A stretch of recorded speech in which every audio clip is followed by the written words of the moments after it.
स्वामी जी, हम अपने घरों में श्री कृष्ण जन्माष्टमी, दीपावली जैसे सभी त्योहारों पर दान देने की हमारे घर में परंपरा है। तो मेरा आपसे ये सवाल ये है स्वामी जी कि दान देने का आध्यात्मिकता या स्पिरिचुअलिटी से क्या संबंध है?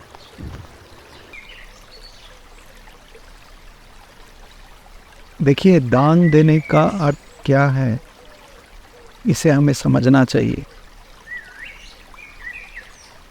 दान देने का अर्थ केवल इतना ही नहीं है कि हमने कुछ दे दिया। देने को दान नहीं कहते। भारत में ये जो दान देने की प्रथा है, इसका आधार हमारे वेदों में बताए गए यज्ञ इत्यादि वहाँ से प्रारंभ हुआ है। दान देने का जो एक कॉन्सेप्ट था वो इसलिए था कि अपनी जो सबसे प्रिय वस्तु उसका समर्पण हम कर सके, ताकि हम जो अटैचमेंट है अपनी प्रिय वस्तुओं से, जो ममता है, वो समाप्त हो सके। लेकिन आजकल दान देने का मतलब इतना ही रह गया है कि कुछ देना है, और आमतौर पे लोग उन्हीं चीज़ों को दान देते हैं जिनका आप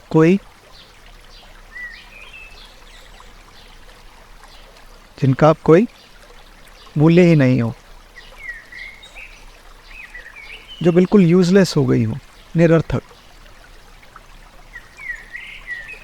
ऐसी लोगों को आजकल एक आदत सी पड़ चुकी है, आप कह सकते हैं, क्योंकि एक दूसरे की देखा देखी में वो यही देखते हैं। लेकिन वास्तव में क्या वो दान है? आप किसी भिखारी को भी अगर दान देते हैं, आपके घर पे कोई भिखारी आता है या भिक्षु आता है, तो अगर आप उसको दान देते हैं तो आपको चाहिए कि अपनी प्रिय से प्रिय वस्तु उसे दान दें। लेकिन हम आमतौर पे क्या करते हैं, ऐसी चीज़ों को दान में देते हैं जो, अगर खाने की बात कर लें, जो 2 दिन पहले की सड़ी बासी रोटियां या कोई सब्जी होगी, उसे हम दान में दे देंगे। अहंकार को बहुत अच्छा लगता है, अहंकार की पुष्टि होती है। अहंकार को बड़ा अच्छा लगता है कि हमने कुछ दिया, लेकिन क्या वास्तव में वो देना देना है? बिल्कुल नहीं। उसे हम दान नहीं कह सकते हैं। उससे तो अच्छा है ना ही दें। वो सड़ा गला खाना खा के अगर कोई बीमार होता है तो उससे तो अच्छा नहीं देना है।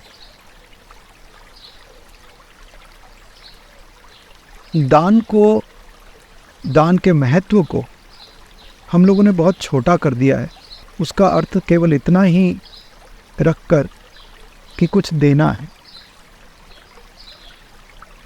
हमें अपनी प्रिय से प्रिय वस्तु से अगर ममता हटानी है, उसके लिए दान दिया जाता था।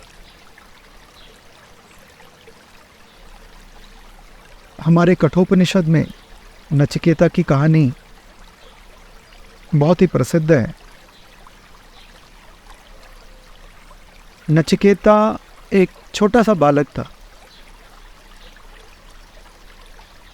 10-12 वर्ष की आयु का रहा होगा, और उसके पिता थे वाजिश्रवस। तो वाजिश्रवस ने एक बहुत बड़ा यज्ञ किया, और यज्ञ में उन्होंने गायों को दान दिया। बहुत सारी गौ दान में दी।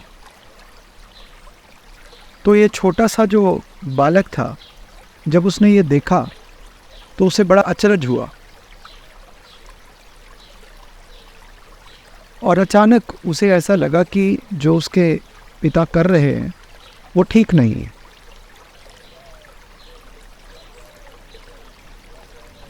आमतौर पे क्या होता है, जैसे जैसे हम बड़े हो जाते हैं समाज में, हम एक दूसरे की देखा देखी में बहुत सारी चीज़ें जो ठीक नहीं हैं उन्हें भी ठीक मानना आरंभ कर देते हैं, और हम केवल दूसरों को नहीं, अपने आप को भी मूर्ख बना लेते हैं। हम अपने आप से भी धोखा कर बैठते हैं। दूसरों को धोखा देना तो एक अलग बात है, हम अपने आप को स्वयं धोखा दे देते हैं और हमें पता भी नहीं चलता कि हम अपने आप को धोखा दे रहे हैं। लेकिन एक छोटा बालक जब एक छोटा बच्चा उन्हीं चीज़ों को देखता है या परखता है, तो फिर उन चीज़ों को वो अलग रूप से देखता है, अलग रूप से समझता है। और आमतौर पे जब बड़े बच्चों की ऐसी बातों को सुनते हैं तो उन्हें लगता है कि ये केवल एक बचकानी बातें हैं, और अगर उन्हें थोड़ा बहुत बोध भी हो जाए कि ये बात ठीक नहीं है, तो भी फिर वो उस बच्चे की बात को ज़्यादा मूल्य नहीं देते, ये कहकर चुप भी करा सकते हैं कि तुम चुप रहो, तुम्हें कुछ पता नहीं। ऐसा बहुत बार हमारे समाज में होता है। तो हमें ये देखना पड़ेगा, समझना पड़ेगा कि हमारे ये जो कुछ प्रथाएं हैं, इनके पीछे, इनके मूल में कौन से सिद्धांत छिपे हुए हैं और उनका वास्तविक गहन रूप से क्या अर्थ है। यहाँ पे जब वाजश्रवस ने गायों को दान दिया तो नचिकेता को बहुत अटपटा सा लगा, लेकिन नचिकेता बहुत ही सीधा साधा, स्ट्रेट फॉरवर्ड आर्जवम था उसमें। उसने कुछ छिपाने की कोशिश नहीं की। वो नचिकेता ने अपने पिता से कहा, पीतोद का जगधत रेना दुग्ध दोहा निरीन्द्रियाः अनंदा नामते लोकास्तांस गच्छति ताददाद। अर्थात कि जिन गायों ने जितना जल पीना था पी लिया,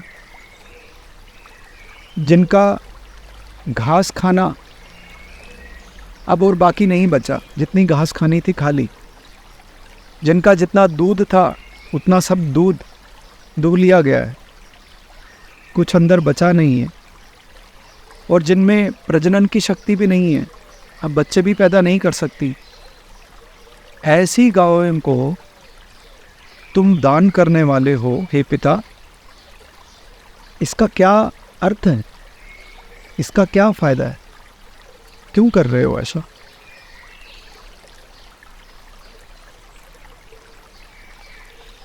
कहीं ना कहीं बच्चों में, क्योंकि अभी समाज की इतनी कंडीशनिंग नहीं हुई होती है, समाज का इतना सारा कचड़ा दिमाग में नहीं भरा होता है, इसीलिए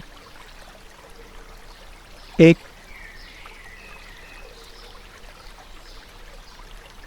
ट्रूथफुलनेस, सत्यसंधता बच्चों में होती है। बच्चे दम्भी नहीं होते, दम्भ नहीं होता उनमें, हिपोक्रिट्स नहीं होते हैं जब छोटे होते हैं। बड़े होते होते फिर उनका भी एक कंडीशनिंग होने लगती है।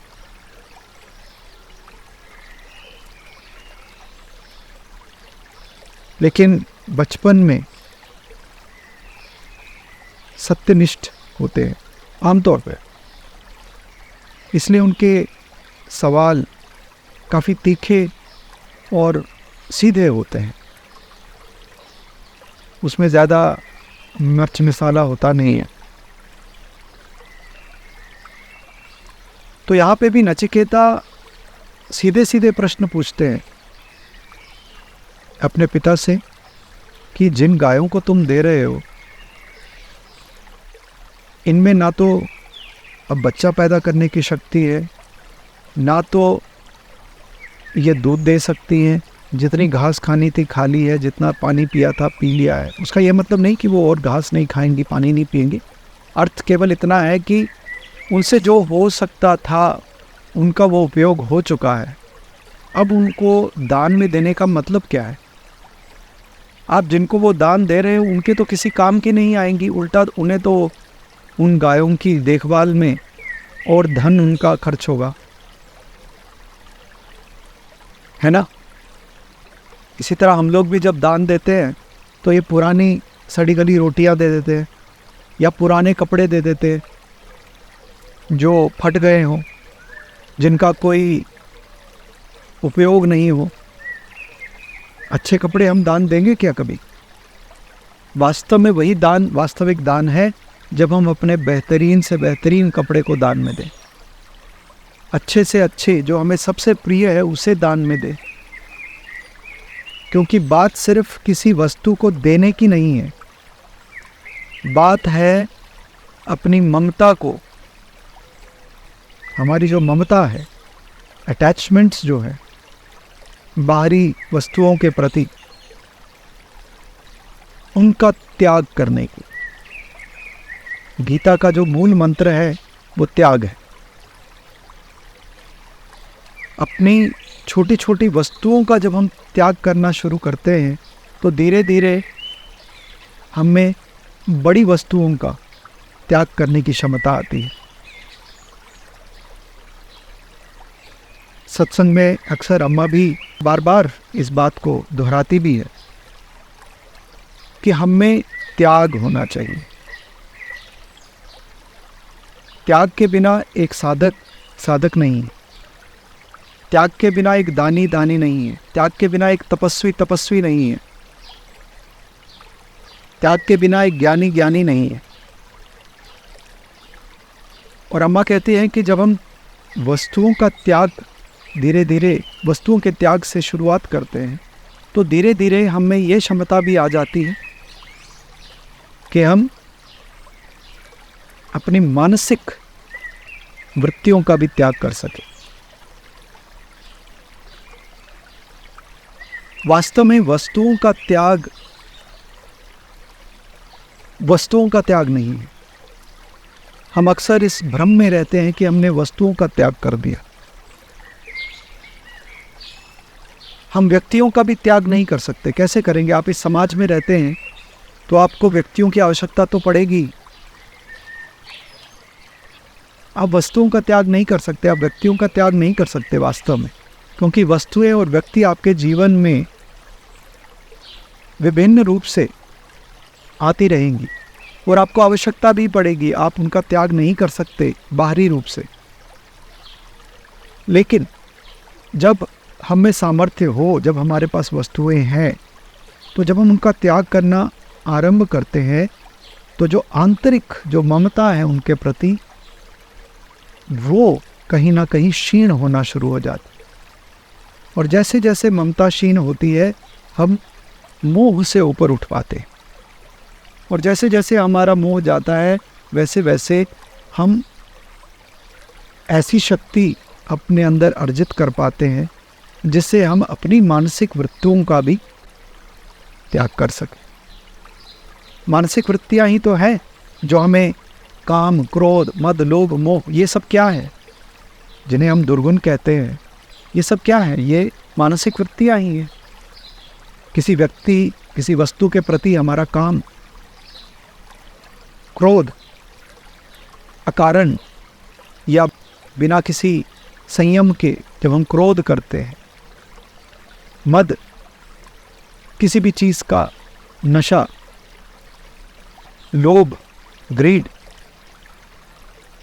ये जितनी भी चीज़ें हैं ये हमारी मानसिक वृत्तियां ही हैं। तो इनका त्याग करने के लिए बहुत शक्ति चाहिए, क्योंकि ये बहुत सूक्ष्म रूप से हमारे अंदर निहित है और आमतौर पे हम इन्हें पहचान भी नहीं पाते हैं, क्योंकि हमें लगता है कि ये हमारा स्वभाव है, ये तो बहुत नेचुरल सी बात है। लेकिन वास्तव में ऐसा नहीं है। तो उसके लिए एक सत्य निष्ठा चाहिए, एक सत्य संतता चाहिए, दंभ। जो दंभ होगा जिसके जीवन में, दंभी व्यक्ति कभी भी सत्यनिष्ठ नहीं हो सकता। जो हिपोक्रेट है वो सत्यनिष्ठ नहीं होगा। तो अगर सत्यनिष्ठ होना है तो ममता का विच्छेद होना आवश्यक है, तभी हम निर्मोह हो सकेंगे। ममता जब तक हमारे मन में है, हमारा मोह पूर्ण रूप से नहीं जाएगा। तो ये जो दान देने की आप बात कर रहे हैं, ये केवल आमतौर पे हमारे समाज में जिसे हम दान देना कहते हैं, वो केवल एक दिखावा है।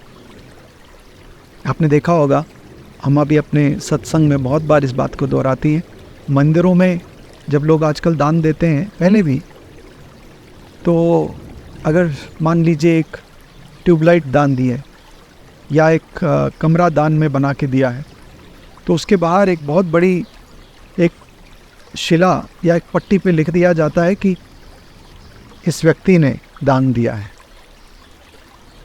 और जिसने दान दिया है वो इस बात पे बहुत ज़ोर देता है कि उसका नाम लिखा जाना चाहिए, तभी वो दान दे रहा है। उसे दान देने में कोई दिलचस्पी नहीं है, उसे बस इसीलिए दान देना है ताकि सारी दुनिया को पता चले कि उसने दान दिया, इसीलिए वो दान दे रहा है। वो दान इसलिए नहीं दे रहा कि कोई निष्काम कर्म करे या उसकी ममता का विच्छेद हो, उसकी ममता समाप्त हो, नहीं। आमतौर पे लोग इसलिए दान देते हैं कि सभी लोग उनकी वाहवाही करें। तो मंदिरों में भी यही हाल है। मंदिरों में क्या, आप कहीं भी चले जाइए, गिरजाघर चले जाइए या कहीं और चले जाइए जहाँ पे कोई दान दिया जा रहा है, आमतौर पे लोग चाहते हैं कि उनका नाम सब लोगों को पता चले। तो मंदिरों में भी यही होता है, गिरजाघरों में भी यही होता है। गुरुद्वारे चले जाइए, मस्जिद चले जाइए, कोई भी धार्मिक स्थल चले जाइए, बहुत विरले, बहुत कम लोग ऐसे होते हैं जो निष्काम रूप से दान देते हैं, जिन्हें अपने नाम की इच्छा नहीं होती। तो जब आप उस सकाम रूप से, सकाम वृत्ति से दान देते हैं, तो आपकी ममता का तो नाश हुआ नहीं, आपने तो और भी ममता बढ़ा ली। अब आपका दान भी आपका दान है, ऐसी एक ममता आपके मन में आ गई। और जो लोग ऐसे दान देते हैं वो 10 बार जाके फिर देखेंगे भी कि जो उन्होंने वस्तु दान दी थी वो कैसी है, कोई लेके तो नहीं गया, किसी ने उसको ख़राब तो नहीं किया। जिसने एक बार दान दे दिया, फिर उसकी वो वस्तु है ही नहीं, तो फिर उसमें जाके क्या देखना कि वो वस्तु कैसी है। तो इस बात का भी हमें गहरा जो तत्व है उसको समझना बहुत आवश्यक है। मुझे किसी ने एक चुटकुला सुनाया था, आपको बता देता हूँ। एक व्यक्ति, एक बार उसने दान दिया, 10,000 रुपये की धनराशि उसने दान दी। तो दान दिया, लेकिन जो उस मंदिर के प्रबंधक थे उन्होंने इस बात को ज़्यादा किसी को बताया नहीं। तो इस व्यक्ति को बड़ा मन में एक बहुत बड़ा भार था कि किसी को पता नहीं चला, क्यों किसी को पता नहीं चला कि मैंने इतना सारा दान दिया है। तो कुछ महीने बाद एक बैठक बुलाई गई मंदिर के सभी प्रबंधकों की और जो भी वहाँ पे भक्त लोग आते थे, तो उसमें ये व्यक्ति भी थे। तो उस दिन इस व्यक्ति को लगा कि यही दिन है, यही मौका है कि भैया आज तो सबको बता ही दो। तो जैसे तैसे इन्होंने मंच पर जाकर माइक अपने हाथ में ले लिया और माइक पे जोर जोर से बोलने लगे कि देखिए, आप सबसे विनती है हमारी कि आप मंदिर में अधिक से अधिक दान दें। और दान कैसा होना चाहिए? दान निष्काम होना चाहिए, जिसमें आपको अपने नाम की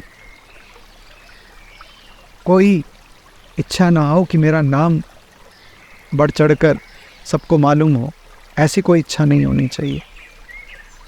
जिसमें आप अपनी ममता का त्याग करें, ऐसा दान होना चाहिए। और फिर अंत में क्या कहते हैं कि देखिए, मैं आपको एक उदाहरण देता हूँ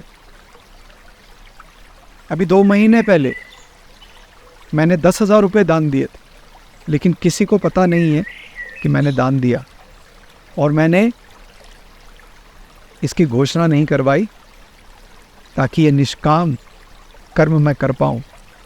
यही होता है दान। तो हम लोग बहुत चतुर हैं ना, हम लोग अलग अलग तरीके ढूंढ ही लेते हैं अपनी वाहवाही के। इस उदाहरण में जैसे आप देखते हैं कि व्यक्ति ने सबको बता तो दिया कि उसने दान दिया था 2 महीने पहले, सबको पता चल गया, लेकिन उसको भी उसने इस तरीके से प्रस्तुत किया कि जैसे वो बहुत बड़ा दानी है। और यही लोग अक्सर समाज में करते हैं और इसे दान का नाम देते हैं। ये दान नहीं, दान वही है जहाँ निष्काम रूप से दान दिया जाए, ममता ना हो।